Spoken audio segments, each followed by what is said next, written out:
Will Mo Salah win the Balon d'Or?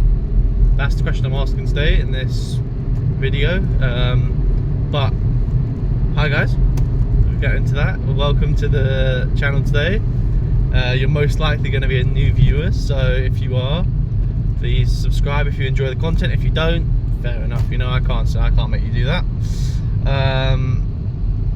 Yeah, this video I wanted to kind of put into two parts. So one is, should Mo Salah win the Balon d'Or? And the second being, why Messi and Ronaldo have potentially ruined the Balon d'Or for years to come now. So it's a bit of a two parts. And I'm going to get into my little point on Messi and Ronaldo, I think, first. So obviously before Messi and Ronaldo came along, the Balon d'Or, obviously the most prestigious trophy an individual can win in football, and it was passed around quite a bit, you know. It was never really the same player winning it too many times. I think Van Basten won like 3, Cruyff might have won 3 as well, something, I think. Again, this is coming off the dome right now, this part. But it was never really like hogged by anyone. And then obviously we had Ronaldo and Messi come through, and the levels those two had above everyone else, they deservedly won that many Ballon d'Ors. You know, that's not a question. If anything, you probably could say they maybe deserved one more or 2 more between them, which I'm going to get into. Because those two were such top players, like they were the cream of the crop above everyone else. It meant that the only way that people who were voting could separate them or justify their decision when they were separating them, because obviously it's voted for by players and managers. I think it's captains and managers. The only way they could separate them was who won the Champions League. That's literally the only thing that separated them, basically, was saying, okay, if they won the Champions League, it means that they performed to a higher level, therefore they should win it. Hence why Ronaldo was able to catch up with Ballon d'Ors and get ahead to Messi at one point. Even though that I think most people will agree now, maybe, I don't know if they will, that Messi was just a better player. Ronaldo had everything else, like athleticism, desire, all the things that you can't really quantify. And obviously, I'd probably say Ronaldo's the best goal scorer ever, in my opinion. But I think as an overall player, I just think Messi had so much to his game. He could be a 10, he could be a right winger, he could play as a false 9, he could be a striker. If Messi wanted to be a striker, he could be a striker. But he just didn't want to do that, you know. He didn't want to be a fox in the box. But if Messi was a fox in the box, I'm telling you now, he'd score more goals than Ronaldo. Maybe that's an outlandish claim, but I do believe that, you know, he was so aware of his surroundings and finding space that if Messi wanted to be a fox in the box, he would have more goals than Ronaldo. But yeah, I think it's kind of tainted the Ballon d'Or in a way now, where people haven't got out that mindset of, who won the Champions League, they must have the best player in the world. It's like, no, that's not how it works, you know. Like, the best player in the league doesn't always play for the best team in the league. I'll raise you Alexis Sanchez for Arsenal in like 2016, 17, where we were an awful team. You know, we had Mertesacker at the back with no legs. We were still playing. I think we might have had Squalacci in that squad still. Like, we were in awful times back then. Also, we still had Giroud up front. Iwobi was coming through. Like, we were in dark times in those times, and he was player of the season in the Premier League, and deservedly so. He was the best player. And my other outlandish claim, which I'll probably do in a show at some point, is that prime Alexis Sanchez is better than prime Eden Hazard. Hazard obviously won the league. Sanchez never had that. So just because someone wins the trophy doesn't mean that they're the best. They had the best player in their team straight away, you know. Like, if we look at, let's say, the World Cup in 2018, it's kind of a bad example because Croatia got to the final and Modric got second. Let's say 2018 World Cup. Let's say England did win the World Cup. Who gets the Balon d'Or from the England team back then. Like, was it going to Harry Maguire? Is it going to go Harry Kane? Like, it's just not, you know. So I think there needs to be a bit more rationale applied to when they're voting for this thing, because just saying, oh, they won the Champions League, they should have the best player, we'll vote for them. It's just lazy. It's just lazy. Like, that's why everyone assumed Vinicius Junior was going to win the Balon d'Or this year. I was quite happy he didn't win it. I just didn't think he had as amazing a season as everyone's making out. Like, I don't know if you guys follow Rory Jennings. I actually do like his videos. He's quite one of the inspirations for me doing YouTube. But he was saying that it's the worst, like the saddest Balon d'Or there's ever been, and I do kind of agree. Like, it's the worst level of Balon d'Or I think we've seen in many years, you know. If you look at Rodri winning it, again, I don't even think Rodri, maybe he did deserve it, maybe. I don't think Vinicius did. I think Vinicius did it in the Champions League, and that's why everyone thinks, oh, he should win it. And it's like, no, it's not the Champions League Best Player award, it's the whole season. Like, he didn't play very well in the first half of last season. Obviously there's recency bias in that, like, oh, he turned it on the Champions League. It's like, yeah, he did turn it on the Champions League, but did he turn it on in this league? No. Like, no. He was good, but he wasn't the best player in the world good, you know.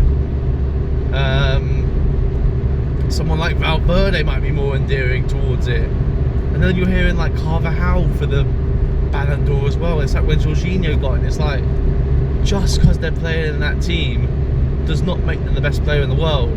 Like, Jorginho coming third that year, I love Jorginho at Arsenal. He's, just from watching him at Arsenal, he doesn't have the quality to be third best player in the world. Like, it's crazy. It's the same thing with Carvajal getting put in the conversation for it. It's like, trophies does not result in the Balon d'Or. Like, if that was the case, then you would have a lot more defenders winning it. Like, John Terry would have won one, or so, you know what I mean? Like, it just doesn't make sense. So yeah, I think that's my point on the Ronaldo Messi conversation in terms of ruining the Balon d'Or. I think it's not their fault. It's the rationale people have used for years when they've been voting for it just hasn't changed, and they need to change it. And with the point with it being the saddest Balon d'Or in 20 years, or whatever it is, I think the way for me to describe it is, imagine 20 years time you're trying to explain to your kids about the Balon d'Or, like who's won it and stuff. If you come to Rodri, I don't think you're going to be saying, oh, he was unbelievable, like he did this and this and this, and like in this season he was unbelievable, that he unplayable. I'm gonna say, yeah, he was good. He wasn't as good as Sergio Busquets, but he was good. Like, if I'm doing the Spain all-time 11, he's not getting in it, but he was a good player. Like, it's just quite sad how football's got to that point.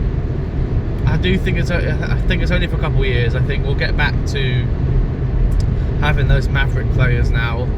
I think every team's starting to develop those players again, those young players who can actually take on a man. The reason why it became so sad about it, I think, was because the game became so system-based, so that it nullified those individuals like Ronaldo and Messi. Didn't actually do it for them too, but you know what I mean, the players like that, you know, they could have less impact on it, and it just became so system-based.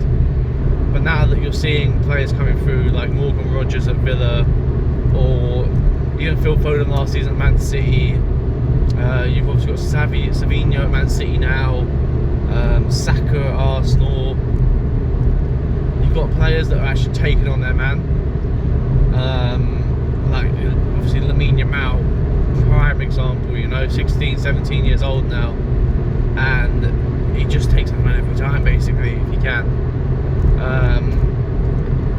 So we'll get back to that. I don't think football's dead or anything like that. I just think that it's going through a little refresh, like a little reboot. I think teams are quite resetting, getting used to the new phase that's coming through now of like a bit more fast-paced, hustle and bustle, like how it used to be. I think Pep's having to adapt to it now, even with like bringing in like Marmouche and stuff. I think he's accepting that maybe you can't just have a system, you have to have some individuals within that system. But yeah, that's my point on the Balon d'Or. So we'll get on to Mo Salah winning this year's Balon d'Or, I think. And it's going to be, I think that at this point, 10 games to go in the season in the league, he's probably got about 15 games left in total, maybe more, if they win the Champions League. I don't think there should be too much of a question, really, who wins it between. I think it's definitely between Rafinha and Salah. But there's a world in which them two do not win the Champions League, and then I would be curious to see if they still win the the Balon d'Or, because there's a world in which PSG go out tonight. PSG put Liverpool out tonight. There is a world that happens, you know. There's only 1-0 that tie. PSG dominated that first leg. There is a world in which PSG knock Liverpool out, and then what happens there? It wouldn't be the first time someone's gone out early Champions League and won the Balon d'Or. You know, look at I think it was Ronaldo when Barcelona got knocked out by United in the treble-winning year. But it would be very interesting. And then there's also a chance that Rafinha goes out to, I don't know, Bayern Munich or Inter Milan on their side of the choice. Very much, I think Inter Milan could definitely put them out. Bayern Munich, I know they got battered by them, but they look like they're picking up form now in the Champions League, especially. So there's a world in which these two do not win the Champions League, and then do you pick someone from that team? If Real Madrid win it again, do you give it to Vinny? Do you give it to Bellingham? Like, when everybody knows the best two players in the world currently are Mo Salah and Rafinha. I don't think there's actually much of a contest when it comes to them two. But in my opinion, that Salah is having the better season. Like, he's literally dragging Liverpool to a title now. It's not even a question. Like, he has dragged them to a title. He has broken records on records in the Premier League this year. He is going to break more records. Mo Salah has the potential to break the assist record and the goal scoring record in the Premier League this season. I don't think he will break the Premier League goal scoring record, but the fact there's even a possibility to break both of them in one season is mental. And don't get me wrong, Rafinha's having an absolutely amazing season as well for Barcelona, but he's not dragging them. You know, he's still got Lamine Yamal there. I know Salah's got Van Dijk at the back, but Salah's literally, every time Liverpool score, you can put good money on it being Salah goal or assist. Every single time. Like, he must have over half of their goal contributions basically in the league. He must. I think he actually definitely does, because they're on about maybe 60, 70, and he's got about 40. He's got over 40 contributions so far. So I think he has to win the Balon d'Or. For me personally, if it was come to it right now about Balon d'Or, tell me who's winning it. It's Mo Salah. Like, it has to be. I think there'll be an uproar if it doesn't happen for Mo Salah this year. I think it's criminal that he's not been in it really, in with a shout the past couple of years. When you think about who's won it and how good they've been, like, it's just, he gets overlooked even for the African Player of the Year. Lookman won it. Now look, Lookman's doing well at Atalanta. He's not better than Mo Salah. Like, it just doesn't make sense to me. That's just ridiculous. He wasn't even in the nominations, so I don't know what's going on there. But imagine Salah wins Balon d'Or Player of the Year, but he doesn't win African Player of the Year. Like, it doesn't add up. So yeah, it's going to come down to the last. Obviously, recency bias always comes into it. If Salah doesn't win the Champions League and Barcelona do get through, do get to the final, play Real Madrid, beat Real Madrid in the final, Rafinha scores a goal, he's going to win it. Like, he will just win it. And whether he deserves to win it or not is another question. Let's say Barcelona don't win their league and they win the Champions League, and it's like Salah would have dragged Liverpool to the title in Slot's first season, but not won the Champions League. Like, it depends how you look at it, you know. But I do think Salah has to win the Balon d'Or. It's been painful watching how good he is this year, and yeah, I just think he has to win it. If he doesn't win it, there's got to be some sort of protest or outcry, because he's just miles above everyone else basically right now, in my opinion. Like, I know, like I said, Rafinha's doing well, but Salah is just, he's just different class right now. I know he didn't play that well against PSG, but it wouldn't surprise me if he went and corrected that tonight, you know. He's perfectly capable of going and getting a brace or a hat-trick against PSG, and then everyone forgets about that first leg, you know. So yeah, that's my short little take on Salah's Champions League, Salah's Ballon d'Or shouts. Let me know what you think below about my little Ballon d'Or opinion and the state of football that we're in right now. Yeah, let me know down below any of your thoughts, any topics you guys want me to discuss going forwards. Yeah, so enjoy your day, guys. Peace.